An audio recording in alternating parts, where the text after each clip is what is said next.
Тіл мамандары. Яғни ағылшын тілі, Қытайдан келгендер Қытай тілін үйретеді.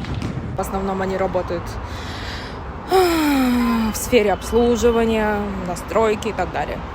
Көбінесе сол келген мемлекеттерінен зат тасымалдау. Соны жасайсың, әйтпесе менің туыстарым көбі сол мұғалімдіктерге, әйтпесе мұнайларға жұмыс істейді. Есть. Одна работает режиссером.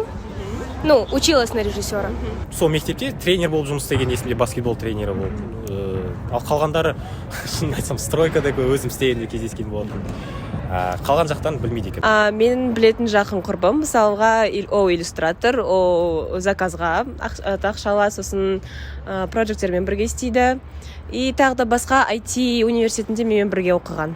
Да, у меня есть друг, он работает гидом, и он прилетел из Франции в Казахстан. Быть, я думаю, на базаре работают.